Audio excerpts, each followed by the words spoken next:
নমস্কার বন্ধুরা, কেমন আছো সকলে? আশা করি সবাই অনেক অনেক ভালো আছো।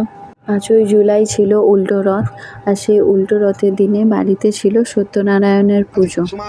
মা আর বোন যেহেতু পুজোর জোগাড়ে ব্যস্ত ছিল, তাই রান্নার দিকটা সামলাচ্ছিলাম আমি। আর দুপুরের রান্নায় আমি বানিয়ে নিয়েছিলাম নানপুরি, পনির আর ঘুগনি, আর সাথে ছিল মিষ্টি।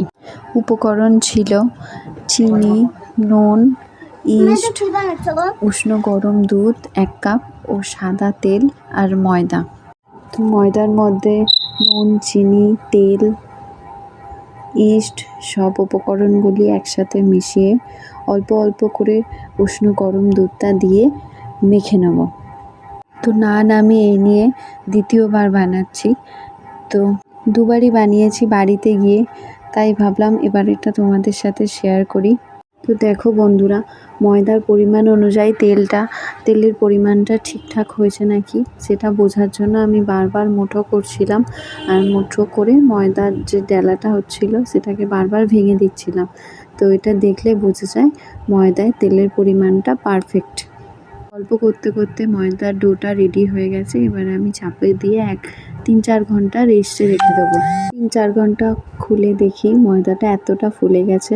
এবার আমি বড় বড় করে লেচি করে নেব। লেচি করে লুচির আকারেই বেলে নেব। যেহেতু পুজো শেষ হতে অনেকটা দেরি হয়ে গিয়েছিল, প্রায় 2:30-3টে মতো বেজে গিয়েছিল, তাই আমি লুচি বেলার সাথে সাথে কড়াইতে তেল দিয়ে তেলটাও গরম করে নিয়েছিলাম, আর লুচি বেলছিলাম আর ভাজছিলাম। তো দেখো এইভাবেই আমি সব লিচিগুলি এক এক করে বেলে বেলে ভেজে নিয়েছিলাম। তো রেডি হয়ে গিয়েছিল আমাদের নানপুরির রেসিপি। টেস্টটা ঠিক থাকলেও সেই স্পঞ্জি ব্যাপারটা দোকানের মতো আসেনি। তো কারা কারা বাড়িতে বানিয়েছো এর আগে, তো আমাকে কমেন্ট করে জানিও কি করলে আরও তুলতুলে ব্যাপারটা আসবে। Thank you.